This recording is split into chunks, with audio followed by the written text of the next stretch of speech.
So today's focus is focusing on the physical body. So many times when we think about the physical body, the thoughts about exercising the body, feeding the body good, nutritious food, and all of these are important. But I want to go back to the very basics of understanding the rhythms and the cycle, the natural cycle of the body. Why that is important? Because so many of us struggle with, sleep time and managing our time as to what to do when. Because we live in a culture, in a world where everything is available 24/7, all the time. We can do anything, anytime. So remember those times where there was a TV show coming at 4:00. There was no way to record it. It wasn't going to repeat. You couldn't get it. So then we just all huddled around 4:00. We had to watch the show. So now we can be up at 3 a.m. and watching the reruns and eating. And so things have gotten pretty chaotic when it comes to how to take care of our body. So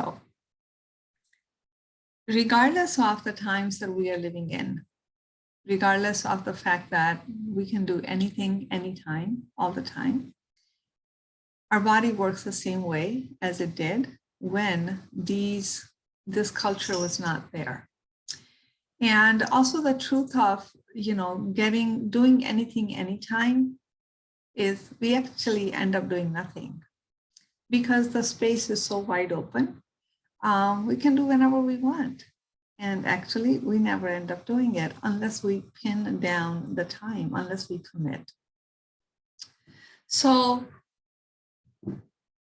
the body works the same way as it works now. It works the same way 6,000 years ago. The body there's a nature to the body. There's a natural rhythm to the body. When I talk about nature, so when we look at the nature outside, it's fall right now. Yes, with the polluting the environment, the seasons are getting affected. But when you look at the nature, there's naturally around the season, the colors are changing, it's getting a little colder. There's still a cycle to the nature. There's still a cycle when, it's springtime or summertime. And nature tends to regenerate. And I think no matter what we do, well, I shouldn't say that. We can do a lot of things to harm the nature of things. We have harmed the nature, the cyclical nature of our own rhythm and our body. So when we go against the nature, we are putting in a lot of effort. Secondly, we don't get the results we had hoped. And in the process, we create damage to the nature. Okay. So, and I think understanding this is even more crucial because we've had this 2 years of pandemic where schedules kind of went a little crazy.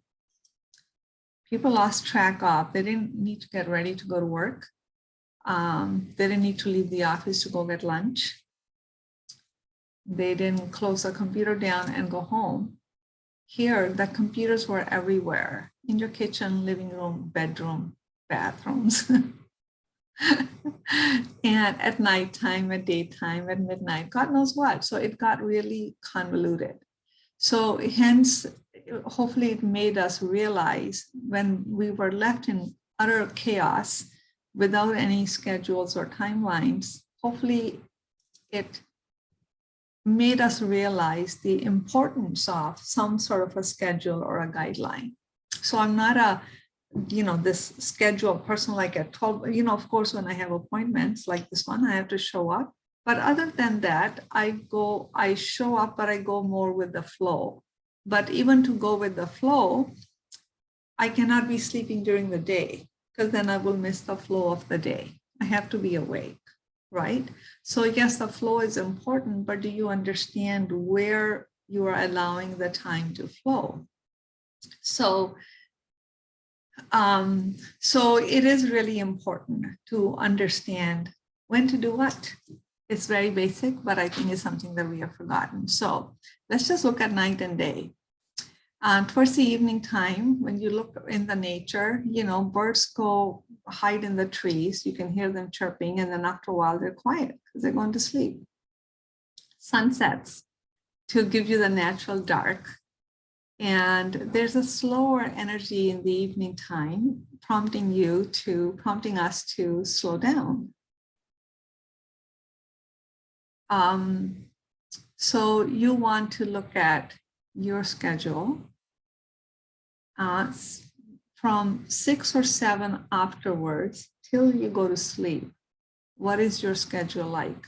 With so many of us struggling with sleep issues, we have to look at what it is that we are doing 2 or 3 hours up to the sleep time.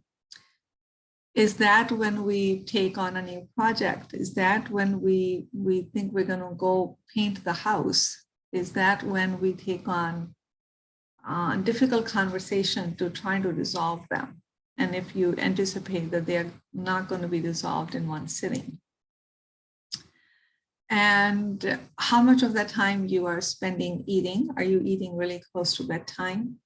Are you moving at all? What is it that you're doing? Are you, especially with the technology, are you on phone, on your computer? Most of us, I know that we're sitting in front of the TV, but it's really a matter of how much. So evaluate your evening. So after 6 o'clock, from 6 to 10 is what is called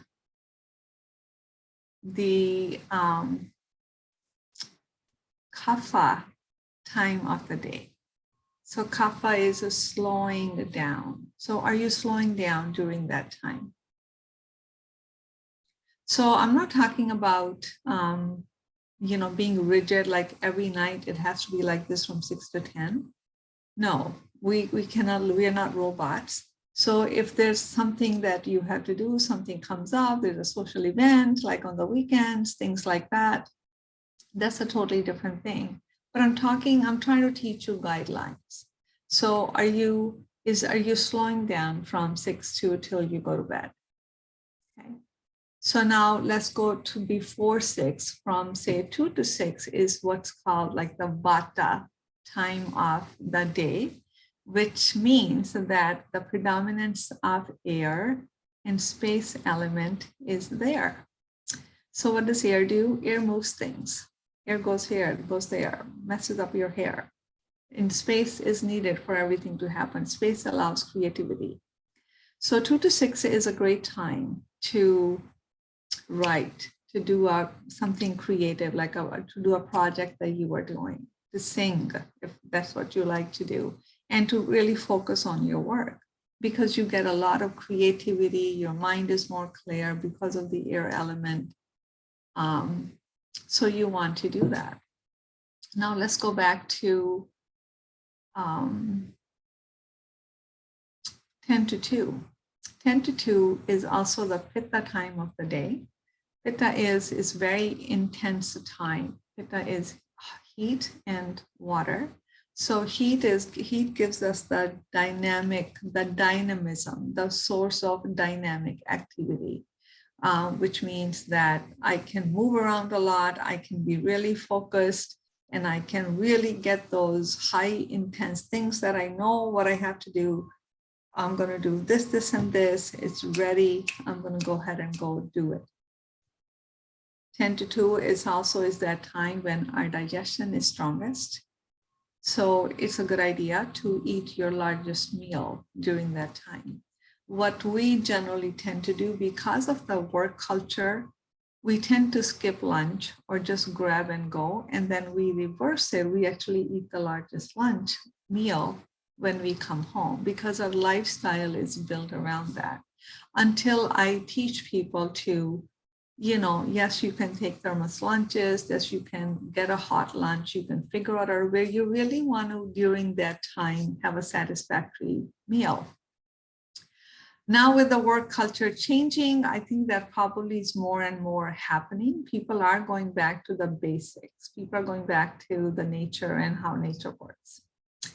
Now from 6 a.m. to 10 a.m., that's again the Kapha time in the daytime. It's a cycle. Remember 6 to 10 p.m. was the Kapha time in the evening time. 6 to 10 a.m. is also Kapha time. But here things are different. So Kapha is slowing down. Kapha is, earth and water element. But in the morning, we need to do the opposite of what we did in the evening because we need that energy, the momentum to go through our day, to do all the things that we have to do. So that's why 6 to 10 a.m. is the time to move, to exercise, to go for a brisk walk, to do yoga. If you're meditating, I meditate during that time as well. So this is the time it's the time for self-care. Self-care is care of the body, inner body, outer body, care of the self. Okay, it's like a foundation for your day. But I know that many people, many of us, 6 to 10, that's the time we're getting ready to go to work. We might be driving or sitting in front of the computer. So you might be very well ready to go to work at 8 o'clock, which is fine, perfect, right? If that's your schedule is. But we don't need 4 hours for self-care. We can do 15-minute brisk walk, 15-minute yoga, stretching, 20-minute, within an hour, we can actually create a nice foundation for the rest of our day with self-care.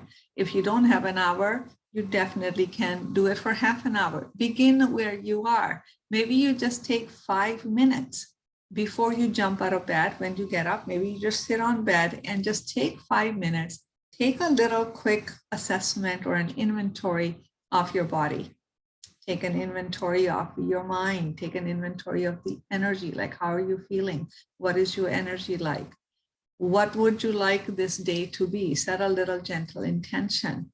What magic am I going to experience today? What synchronicities might I encounter? Or for many of us, it might be like all the things that we have to get done. But I want you to go a little beyond that. That's the reality. We have to get all of this stuff done. But what is your intention? Would you like to experience more joy? I want to experience more joy. I want to experience more beauty. I want to experience more calm today. Okay. And then you can always, ask your higher self, ask your spirit, say, take me to the people, places that help me move towards my goals, dreams, mission, desires. Like you're instructing, you're creating, you are participating in how your day is going to unfold. It's a big deal. So if you just set intention, I'm going to experience joy today, you go to work and the joy is nowhere to be found, right? It's nothing but chaos. People are arguing, fighting, complaining, everything is breaking. You know those days. But if you had set that intention, your attitude towards what's happening that day is going to change. You may bring in more sense of humor. You may have a quick solution because your mind is sitting at a different place. You don't get so caught up in the nitty-gritty, muddy details. You are at a little bit higher place where you can see the problems a little bit more clearly and the solutions will come. Okay, so now let's go back to from 6 a.m., from 4 a.m. to 6 a.m. That's also actually not 4 a.m. It's like from 2 a.m. to 6 a.m. It's like the Vata time, just like the Vata time in the afternoon, 2 to 6 a.m. PM was a creative time here, 2 to 6 a.m. We are actually sleeping. We're not doing projects or creating or singing or dancing or writing. We are sleeping. But because of the predominance of the air and ether element, if you're able to do it, that's a great time to meditate. I struggle with that. Many times I will get up naturally. Many times, even if I have an alarm on, if I'm tired, I'm not getting up because I know that if I wake up, I'm just going to be sleeping anyways. So I'm working with that. I'm trying more and more to be awake at that time, but there are times when it just does not happen. So don't struggle with it, but that's a very clear time of the night where even if if you wake up and you say a little prayer, it's like the angels hear your prayer. They take it to the infinite, to the source, because the environment is so clear. Everybody's sleeping, everybody's energy is sleeping. So to meditate, even if you get up, like say 5:45, you have 15 minutes, I do that.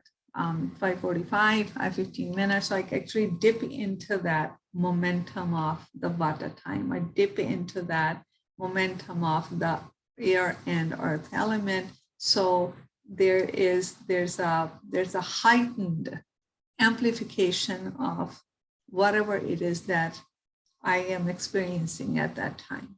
Okay, so now let's go move up to 10 p.m. to 2 p.m.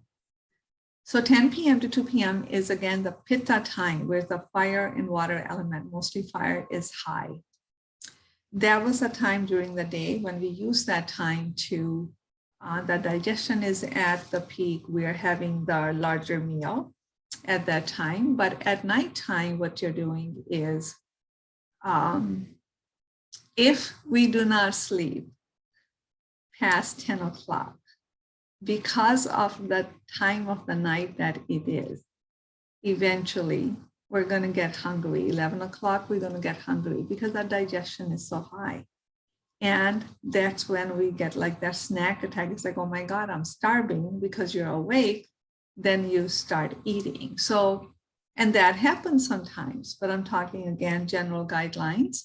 So, but if you're sleeping, if you go to sleep before 10 p.m., then that time, the digestion turns inward.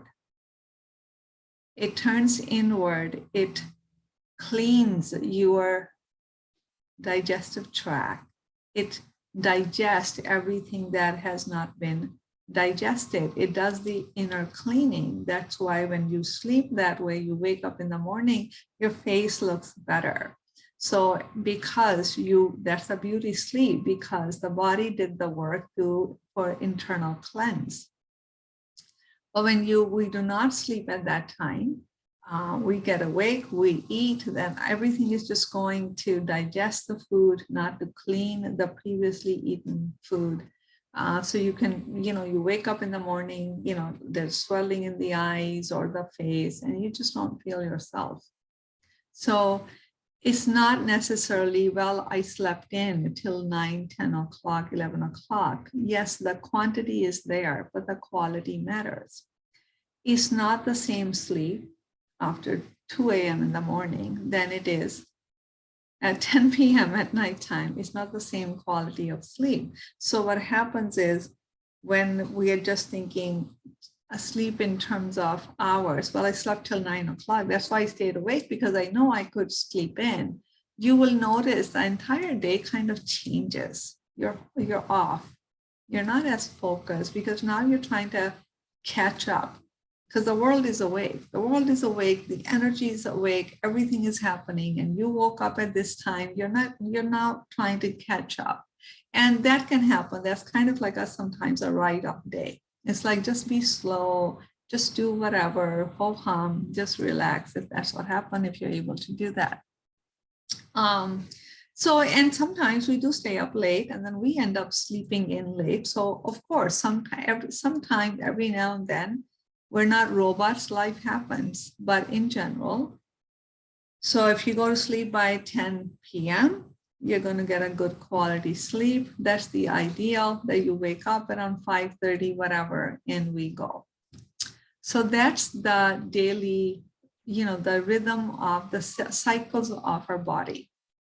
Why, apart from the fact that we want a well-functioning body, so we want to think about body is like, resource. Many times when people are going through difficult time, their sleep gets interrupted or their sleep gets disturbed because they think that the solution has to be something bigger than them just going to sleep on time.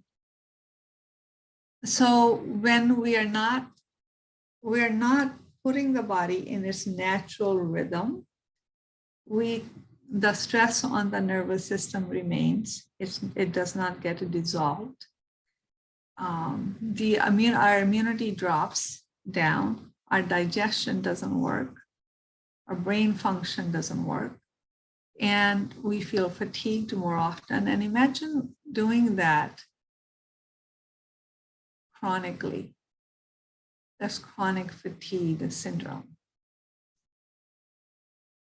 And, when the body is chronically fatigued, anxiety, mental issues begin to arise. Body and mind are connected. So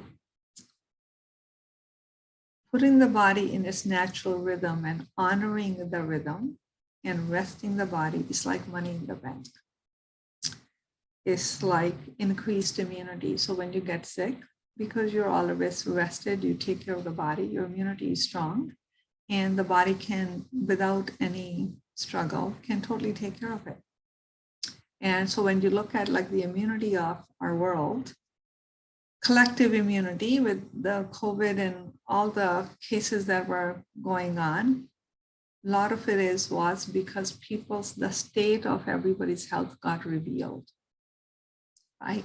People with chronic illnesses could not fight the virus and they got sicker than they would have been had they had a good immunity, which comes from just honoring the natural rhythms of the body and respecting the limits of the body, not abusing the body. And body is a vehicle. It's a vehicle for your soul. For us to do our soul mission, we need the body.